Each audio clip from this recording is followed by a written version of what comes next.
Rajneesh versus Neha का जो शपथ पत्र है, जो माननीय उच्चतम न्यायालय दिल्ली ने जो जारी किया, वो प्रारूप किस तरीके का होना चाहिए। बहुत से ऐसे मामले हैं जिनमें देखा गया है कि जो पत्नी पक्ष है, यानी जो पत्नी है, वो अपने घरेलू हिंसा के केस में सीआरपीसी 125 भरण पोषण के केस में कुछ भी मॉडिफाई करके 3 पन्ने का, 4 पन्ने का, 5 पन्ने का एफिडेविट दाखिल कर देती है। तो आखिर में ये एफिडेविट है कैसा और आपको कैसे इसकी कमियां पकड़नी है। क्योंकि हाल में ही मैंने एक आरटीआई फाइल की थी और आरटीआई में मैंने प्रारूप के संबंध में कुछ जानकारी प्राप्त की थी। तो उसको देख के लगा कि यार, ये तो जो दाखिल किए जा रहे हैं जो शपथ पत्र, ये पूरी तरीके से गलत है। और इस शपथ पत्र को दाखिल करने से पहले उसमें घोषणा की जाती है कि अंडरटेकिंग दी जाती है कि अगर इसमें कोई तथ्य अगर झूठा पाया जाता है तो उसके खिलाफ कार्रवाई की जाएगी। तो ये जो प्रारूप जो है वो कैसा होना चाहिए और ये कब दाखिल किया जाना चाहिए, इसके संबंध में हम बात करें।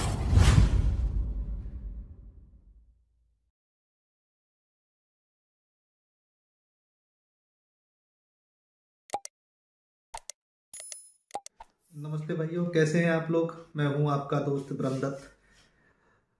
आज हम बात करेंगे कि रजनीश वर्सेस नेहा का जो शपथ पत्र है, जो माननीय उच्चतम न्यायालय दिल्ली ने जो जारी किया, वो प्रारूप किस तरीके का होना चाहिए। बहुत से ऐसे मामले हैं जिनमें देखा गया है कि जो पत्नी पक्ष है, यानी जो पत्नी है, वो अपने घरेलू हिंसा के केस में सीआरपीसी 125 भरण पोषण के केस में कुछ भी मॉडिफाई करके 3 पन्ने का, 4 पन्ने का, 5 पन्ने का एफिडेविट दाखिल कर देती है। तो आखिर में ये एफिडेविट है कैसा और आपको कैसे इसकी कमियां पकड़नी है।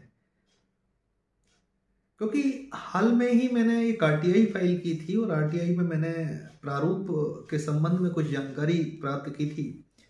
तो उसको देख के लगा कि यार, ये तो जो दाखिल किए जा रहे हैं जो शपथ पत्र, ये पूरी तरीके से गलत है।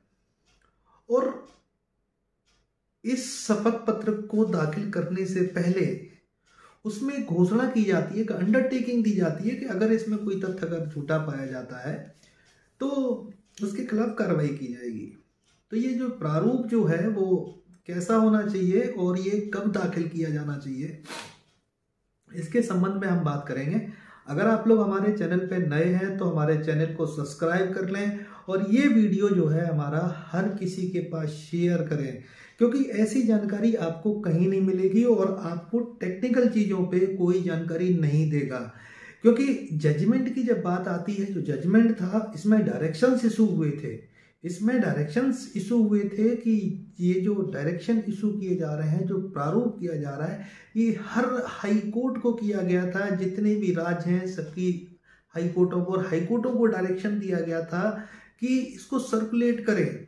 और हाई कोर्टों ने क्या किया कि जो उनकी अधीनस्थ अदालतें हैं, जैसे जिला अदालतें हैं, फैमिली कोर्ट है और जो भी अदालतें हैं, उनको डायरेक्शन दिया था कि ये आप अपने नोटिस बोर्ड पे भी लगाएं, इसको आप ऑफिशियल वेबसाइट जो है जिला अदालतों की उस पर भी ये पब्लिश करें और सबको सर्कुलेट करने के लिए बाकायदा लेटर जारी किया था कि इसको कॉम्प्लायंस कराना बहुत ज़रूरी है। तो आज उसी के संबंध में आज हम डिटेल में बात करेंगे। अगर आप लोगों को ये वीडियो अच्छा लगे तो मैं फिर से रिक्वेस्ट कर रहा हूँ कि चैनल को ज़्यादा से ज़्यादा सब्सक्राइब करें। और देखो, मैं जो वीडियो बनाता हूँ ये बिल्कुल टेक्निकल चीज़ जो आपके केस में बिल्कुल सटीक तरीके से आपको फ़ायदा पहुँचाएगी। और वीडियो को अंत तक जरूर देखें, क्योंकि हमारा वीडियो जब तक आप अंत तक नहीं देखेंगे तब तक आपको बेनिफिट नहीं मिलेगा। अगर आपको बेनिफिट लेना है, आपको भरण पोषण के केस से या घरेलू हिंसा के केस से या हिंदू मैरिज एक्ट 24 के या किसी भी मेंटेनेंस के केस से अगर आपको बचना है और आपको अगर बारीकियां पकड़नी है और इस एफिडेविट को आपको देखना है कि एफिडेविट कैसा होना चाहिए, तो आप इस वीडियो को अंत तक देखें, तभी आपको सही जानकारी मिल पाएगी। जैसा कि आपको पता है कि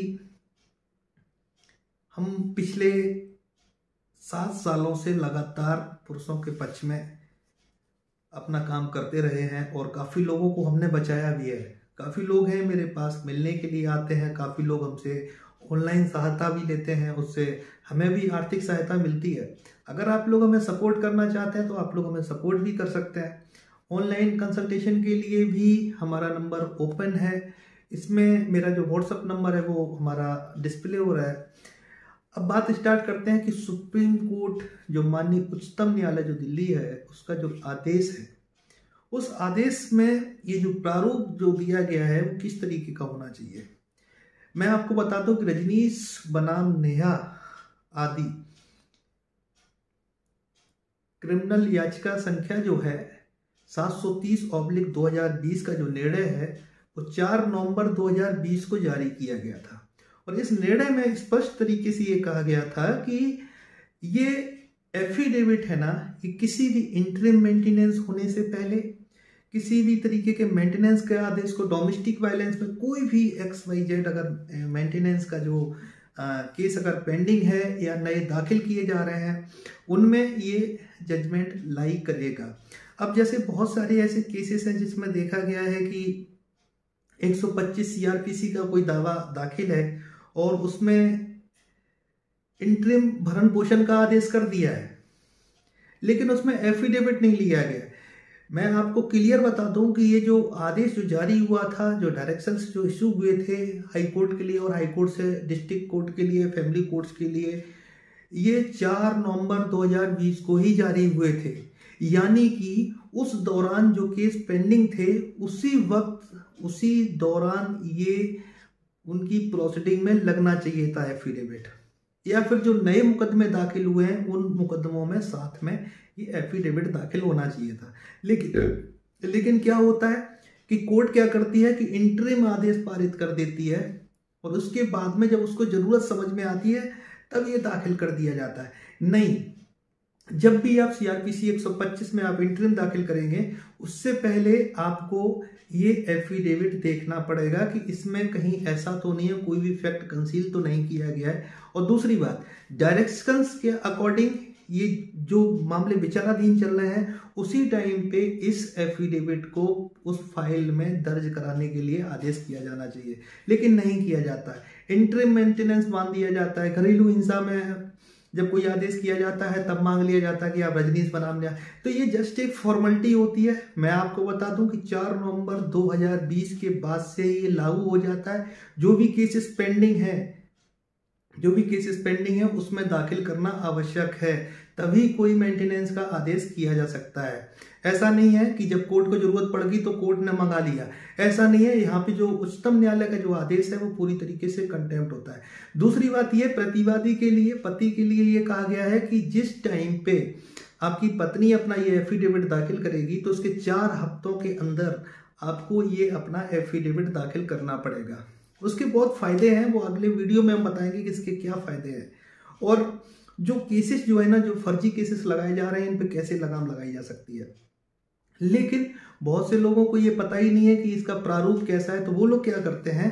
और ये जो डायरेक्शंस हुए हैं रजनीश बनाम नेहा में, इसमें स्पष्ट भी है कि अगर आप किसी भी तरीके का कोई भी मॉडिफिकेशन करना चाहते हैं, कोई भी अगर त्रुटि को सही करना चाहते हैं, तो उसके लिए आपको ऑलरेडी कोर्ट में परमिशन लेनी पड़ेगी। लेकिन ये लोग क्या करते हैं, कोर्ट से कोई परमिशन नहीं लेते हैं और जो जारी किया गया जो प्रारूप है, जो एफिडेविट का जिस तरीके का होना चाहिए, वो 3 अनेक्चर में दिया गया है। स्पष्ट तरीके से 3 अनेक्चर में दिया गया। तो ये लोग क्या करते हैं, बिना किसी कोर्ट की अनुमति को लिए हुए ये 4 पन्ने का बना देते हैं, 5 पन्ने का बना देते हैं और मनगढ़ंत कहानी उसमें लिख देते हैं और अंडरटेकिंग ले लेते हैं कि अगर किसी भी तरीके का कोई भी झूठा तथ्य पाया जाता है तो IPC 191, 193, 199, 200, 209 and contempt of court की धारा के तहत में कार्रवाई करने के लिए निष्पक्ष है।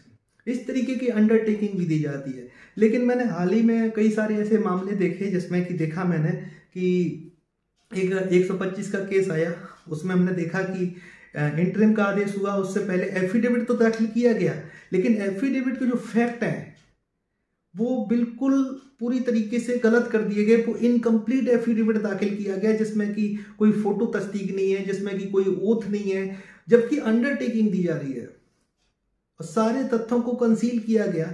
जो पत्नी अपने दावे में कह के आई है कि पति ये करता था वो करता था, वो उसने अपने एफिडेविट में कंसील कर लिया और एफिडेविट में उन सारी चीज़ों को उसने नकार दिया। तो ये हमें फायदा भी है। तो जो एफिडेविट है वो 3 अनेक्षर में बनेगा और तीनों अनेक्षर ऑनरेबल सुप्रीम कोर्ट ने अपने डायरेक्शंस में, अपने जजमेंट में ये जारी किए हैं कि आपको यही प्रारूप करना है। अगर इन प्रारूप के अलावा अगर आपको लगता है कि कुछ मॉडिफिकेशन की आवश्यकता है, कुछ इसमें चेंजेस करने हैं, तो आप जिस न्यायालय में आपका मुकदमा चल रहा है उस न्यायालय में आप इसको अनुमति ले सकते हैं कि साहब हमें ये इस तरीके से फॉर्मेट है और इस फॉर्मेट में हमें ये चेंजेस करने हैं, हमें अनुमति दी जाए। या फिर अगर कोई त्रुटि हो जाती है एफिडेविट में तो आप परमिशन मांग सकते हैं, ये स्पष्ट है उसमें। लेकिन ऐसा नहीं किया जाता। अधिकांश मामलों में गलत तरीके से रजनीश वर्सेस नेहा का जो एफिडेविट है वो गलत तरीके से कंसील किया जा रहा है, गलत तरीके से दाखिल किया जा रहा है। 4 पन्ने का 5 पन्ने का बना के जो आपकी पत्नी के फायदे की चीजें होती हैं वो चीजें उसमें जोड़ दी जाती हैं, निकाल दी जाती हैं और दाखिल कर दिया जाता है। अगर इस तरीके की गलती अगर हुई है तो आप लोग पकड़ें और तुरंत उस पर पलटवार करें, क्योंकि ये अंडरटेकिंग है, ये एफिडेविट कम अंडरटेकिंग भी है। आपकी पत्नी है वो अंडरटेकिंग दे रही है और आप लोगों को भी हम आगाह करना चाह रहे हैं कि आप लोग भी जब भी कोई इस तरीके का रजनीश वर्सेस नेहा का जो एफिडेविट अगर आप दाखिल कर रहे हैं तो बहुत सोच समझ के दाखिल करें। और दूसरी बात पतियों के लिए क्या है कि जिस दिन आपकी पत्नी एफिडेविट दाखिल करेगी उसके 4 हफ्ते के अंदर पति को भी अपना एफिडेविट दाखिल करना पड़ेगा। अगर आप 4 हफ्ते के अंदर अगर एफिडेविट दाखिल नहीं कर रहे हैं तो जो आपका जो पक्ष है वो अवसर जो है आपका वो अवसर खत्म कर दिया जाएगा, आपको मौका नहीं दिया जाएगा, आपको सुना नहीं जाएगा और डायरेक्ट इसको बहस में लगाया जाएगा और आपको नुकसान हो सकता है, आपके खिलाफ में आदेश भी पारित हो सकता है। ऐसी बहुत सारी टेक्निकल चीज़ें हैं जो बाकी रह जाती हैं, क्योंकि मैं जल्दी जल्दी वीडियो बनाता हूँ। वो जो चीज़ें दिमाग में आती हैं, मैं ऐसा नहीं है कि मैं कोई चीज़ पढ़ रहा हूँ, पढ़ के मैं बोल रहा हूँ, ऐसा कुछ नहीं है। जो चीज़ें दिमाग में आती हैं वो मैं आप लोगों के सामने रख देता हूँ। बाकी का आपके केस में क्या हुआ, किस तरीके से एफिडेविट दाखिल किया गया और किस तरीके से आपके केस में मेंटेनेंस का ऑर्डर किया गया, चाहे वो डोमेस्टिक वायलेंस हो, चाहे हिंदू मैरिज एक्ट 24 हो या फिर CRPC 125 का हो, आप लोग हमें बता सकते हैं, कमेंट में बता सकते हैं कि आपके साथ भी ऐसा ही हुआ है कि 3-4 पन्ने का एफिडेविट दाखिल कर दिया और कोर्ट ने आदेश पारित कर दिया। अगर इस तरीके का आदेश हुआ है तो ये आदेश पूरी तरीके से गलत है, क्योंकि मैंने आपको एक वीडियो बनाया था, उस वीडियो में मैंने बताया था कि अगर कोई भी आदेश अगर छल पूर्वक, कपट पूर्वक यदि प्राप्त किया जाता है तो वही न्यायालय उस आदेश को अपास्त कर सकती है। इसके लिए मैंने आपको एक वीडियो बनाया था और आप लोगों ने हमें सपोर्ट नहीं किया, उस वीडियो को देखा नहीं आप लोगों ने। आप लोग स्क्रॉल करेंगे आपको सारा वीडियो आपको दिख जाएगा।